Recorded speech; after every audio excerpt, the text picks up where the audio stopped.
जय हिंद, वंदे मातरम my dear student. This is Ajit Kumar and welcome on your channel English वाला 365D। आई होप कि आप लोग सभी लोग स्वस्थ होंगे, दिल लगाकर पढ़ाई कर रहे होंगे।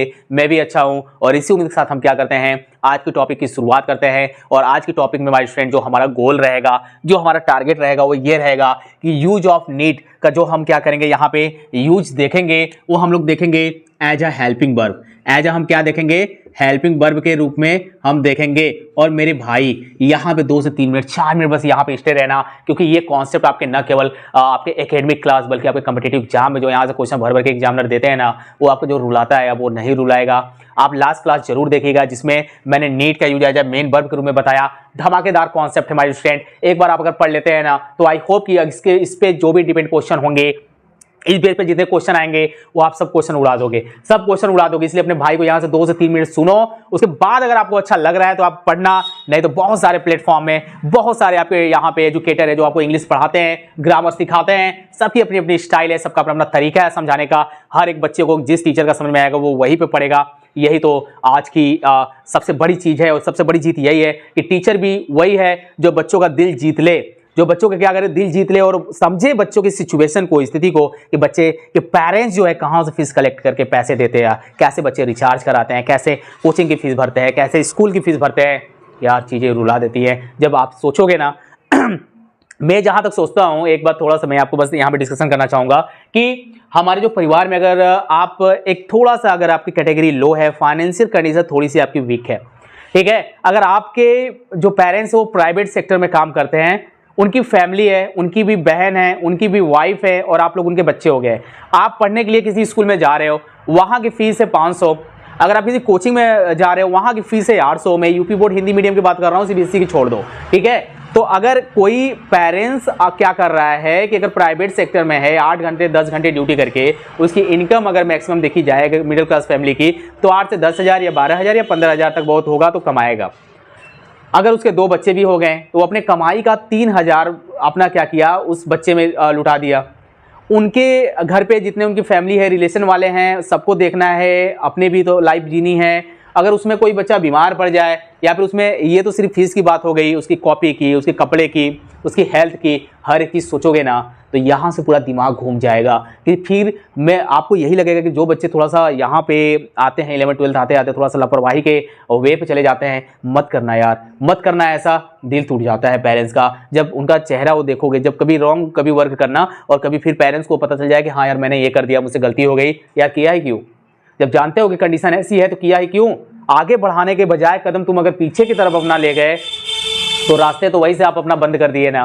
तो वो एक एक रुपए अपनी कमाई को करके आपको इस काबिल बनाकर एक नए जो एक पौधा होता है उसको सींच कर बड़ा करके एक फल देने के रूप में जब बात आती है, तो उस फल देने के बजाय वो फल, वो वृक्ष क्या होता है, जब मुरझाया हुआ रहता है तो कितना दर्द होता है कि आपने सेवा करके उसको इतना बड़ा किया, उसके बाद से मुझे अगर उस पर से फल नहीं मिला तो बहुत समस्या हो जाएगी। मेहनत कर मेरे भाई, मेहनत करेगा तभी तो लोग पूछेंगे। अगर मेहनत करोगे, और सबसे बड़ी चीज मेहनत कर रहे हो ना तो मेहनत दिल से करना, जो भी करना दिल से करना, छोटा ही काम क्यों ना रहेगा, आप अपनी मेहनत से तो करोगे ना। गलत चीजें मत करना, पढ़ना लिखना गलत चीजें मत करना। सफलता मिलेगी नहीं मिलेगी बात की बात है, मिल गई तो अच्छी बात है, नहीं भी मिल गई तो कुछ न कुछ अच्छा कर लेंगे, इतना माइंड में पॉजिटिव थिंकिंग लेके चलना है। सुसाइड वगैरह नहीं करना है, क्योंकि बोर्ड में आप आ गए हो 12th में तो बहुत सारे बच्चे फेल होंगे, तो थोड़ा सा क्या होता है, डिप्रेशन का शिकार होते हैं। यार बोर्ड का पेपर है, प्रेशर आता है, हम लोग भी जब पेपर देते थे तो ऐसा प्रेशर आया था, लेकिन डरना नहीं है इससे, ठीक है, डरना नहीं है, लड़ जाओ, लाइफ से लड़ो। जब लड़ोगे तभी तो जाके अपने हक की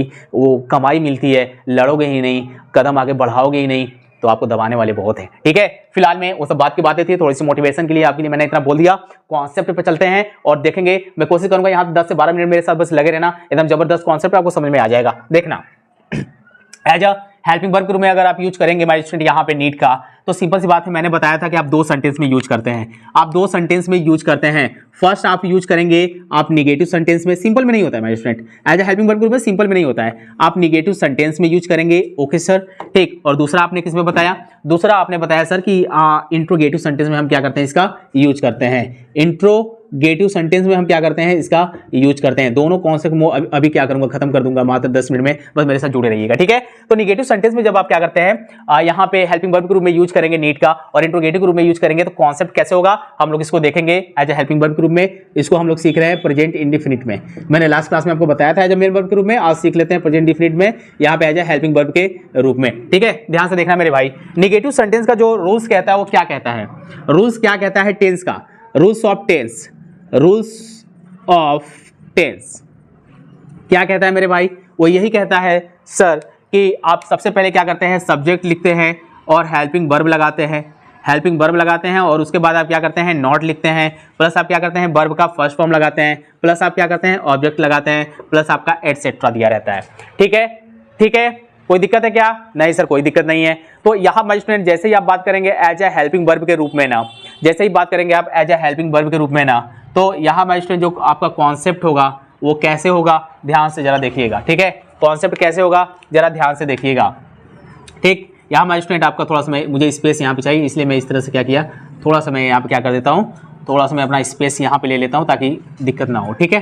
थोड़ा सा मैं यहाँ पे क्या करता हूँ, स्पेस ले लेता हूँ ताकि दिक्कत ना हो। देखना जरा ध्यान से, यहाँ पे एज ए हेल्पिंग वर्ब के रूप में जब आप नीड का यूज करोगे ना, तो आप क्या करोगे, इसके साथ टू नहीं लगाओगे, इसके बाद अगर आप वर्ब का फर्स्ट फॉर्म ओनली लिखते हो, ठीक है, प्लस आपका जो ऑब्जेक्ट लिखना होगा आप लिखना, नहीं लिखना होगा मत लिखना, ठीक है। यहाँ पे ये वाला फार्मूला को आप क्या करोगे, फॉलो करोगे, इस फार्मूला को आप क्या करोगे, फॉलो करोगे, ठीक। यानी कि कहने का मतलब है कि नीड लिखोगे प्लस वर्ब का फर्स्ट फॉर्म लिखोगे, यहाँ पे टू नहीं लिखोगे। कॉन्सेप्ट जबकि क्या था, यहाँ पे सीख लो, कॉन्सेप्ट यहाँ पे सीख लो। अगर एज अ मेन वर्ब के रूप में मैंने बताया था नीड का यूज, मेन वर्ब के रूप में बताया था मैंने नीड का यूज, तो मैंने क्या लिखा था यहाँ पे माय डियर स्टूडेंट, मैंने लिखा था नीड प्लस मैंने लिखा था टू प्लस मैंने लिखा था वर्ब का फर्स्ट फॉर्म, ये वाला मैंने फार्मूला बताया था ना, इसको आपने नोट किया है लास्ट क्लास में, ठीक। अभी मैंने बोला कि एज अ हेल्पिंग वर्ब जब आप यूज कर दोगे तो आप ओनली क्या करोगे, ओनली आप लिखोगे नीड प्लस ओनली आप वर्ब का फर्स्ट फॉर्म लिखोगे, यहाँ पे टू नहीं लगाओगे। बस मैंने यही बात बोला है, वहाँ पे मैंने यही बात बोला है, शायद यहाँ पे आपको समझ में आ गई हो। तो आइए चलते हैं अब यहाँ पे देखते हैं, subject plus helping verb plus not plus verb का फर्स्ट फॉर्म ऑब्जेक्ट एटसेट्रा।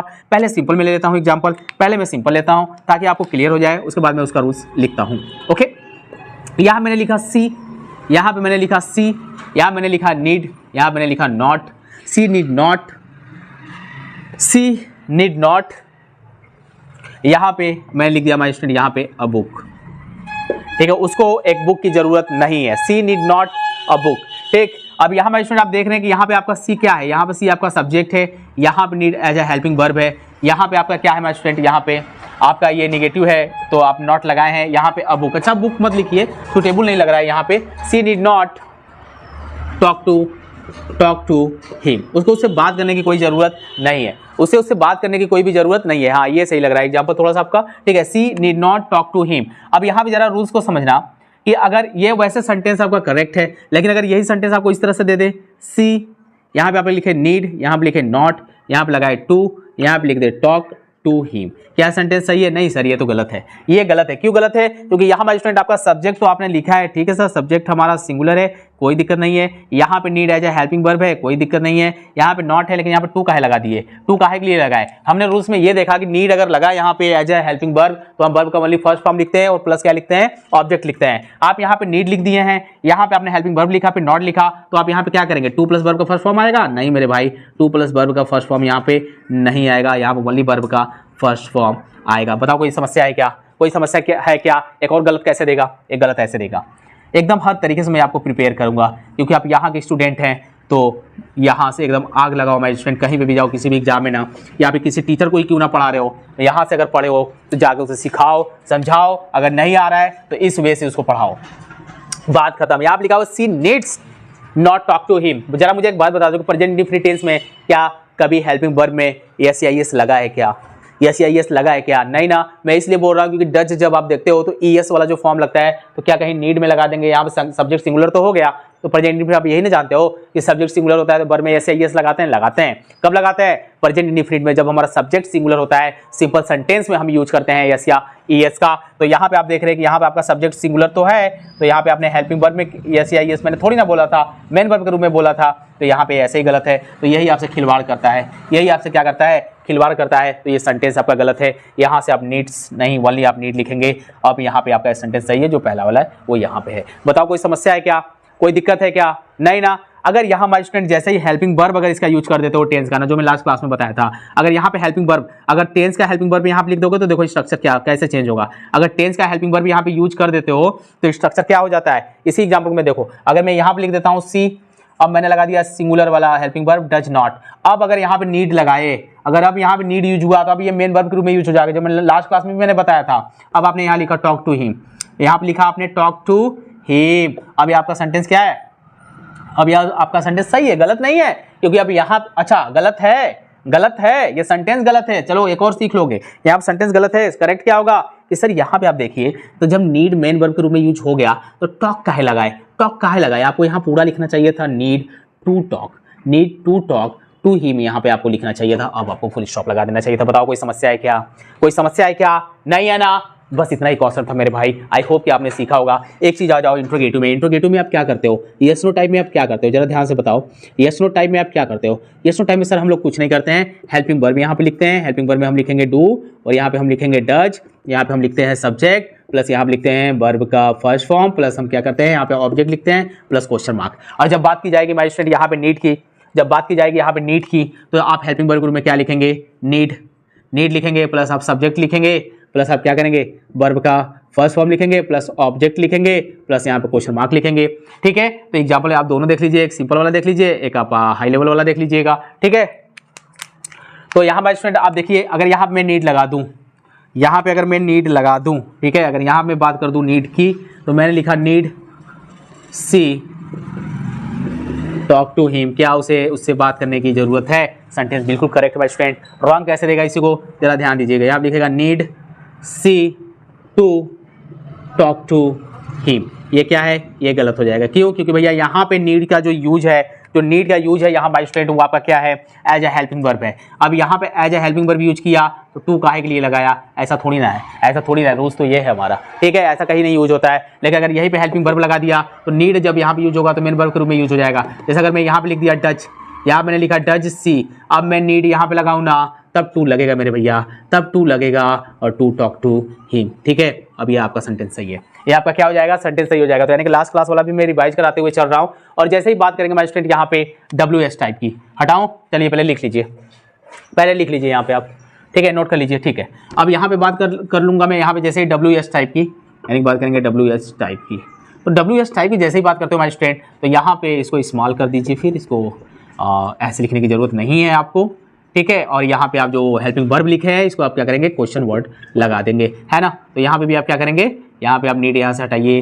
ठीक है, यहाँ पे आप नीड हटाइए। अच्छा, ये क्या कर दिए सर, यहाँ पे आपको डू और डज नहीं लिखना है, तो मैंने सेंटेंस का लिखा था। यहाँ पे आपको क्या करना है, यहाँ पे आपको लिखना है need, as a helping verb के रूप में। ठीक है, तो यहाँ पे भी आप क्वेश्चन वर्ड लिखे, प्लस यहाँ पे आपने क्या किया, नीड लिखा है as a helping verb plus subject. अब सही है मेरे भाई। तो इसके आगे बस क्या करेंगे, आप क्वेश्चन वर्ड जोड़ दीजिए। इसके आगे आप क्या करेंगे, क्वेश्चन वर्ड जोड़ दीजिए। ठीक है, इसके आगे आप क्वेश्चन वर्ड जोड़िए माय स्टूडेंट। यहाँ पे ये आपका हो जाएगा नीड। ठीक है, इसको आप लिखिए, यहाँ पे आप लिखिए, इसके आगे क्वेश्चन वर्ड जोड़ दीजिए। मैंने लिख दिया यहाँ पे वाई, यहाँ पे मैंने लिख दिया व्हेन। ठीक है, और यहाँ पे भी आप इसके आगे क्वेश्चन लगा दीजिए, यहाँ पे लिख दीजिए आप वाई।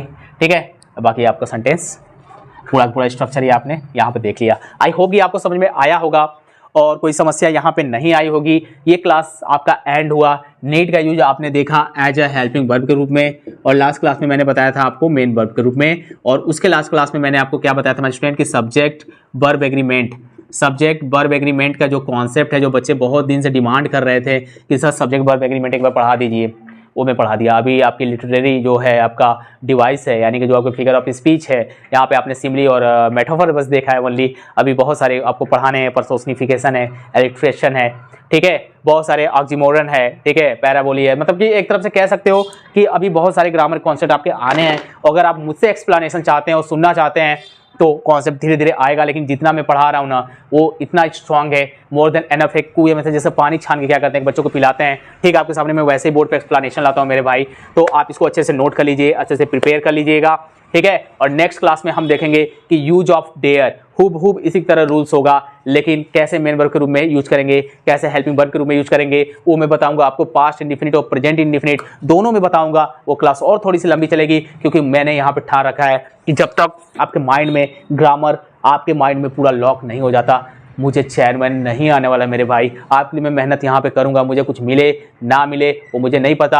आप अगर मुझसे कुछ सीख रहे हो, गुरु दक्षिणा में आप मुझे कुछ देना चाहते हो, तो बस इतना करिएगा कि आप ज़्यादा से ज़्यादा स्टूडेंट के बीच में इस कॉन्सेप्ट को आप पहुंचा दीजिएगा, ताकि वो पढ़े, वो अपनी लाइफ में कुछ अच्छा कर पाए। हो सकता है मैं भी कि मैं और टीचरों से थोड़ा ख़राब पढ़ाता हूँ, आपके ऑफलाइन टीचरों से थोड़ा ख़राब पढ़ाता हूँगा, लेकिन हो सकता है कुछ टीचरों से अच्छा पढ़ाता हूँगा, या फिर मे भी ये भी हो सकता है कि मेरा जो एक्सप्लेनेशन है और टीचरों का जो इंग्लिश पढ़ाने का वे है वो बिल्कुल क्या है, उसमें डिफरेंस है, अलग अलग है। तो आप बिल्कुल सपोर्ट करिएगा, बस इतना ही मुझे गुरु दक्षिणा के रूप में चाहिए। आप दिल लगा के पढ़िएगा अपने लाइफ में, और अपने माता पिता के लिए जो एक चाह है, जो इच्छा है कि मैं इस सपने को पूरा करूँगा, मुझे ऐसी फैसिलिटी देनी है अपने फैमिली में, उसके लिए आपको लड़ना है। तो जोश और जुनून के साथ दौड़ते रहिएगा। All the best.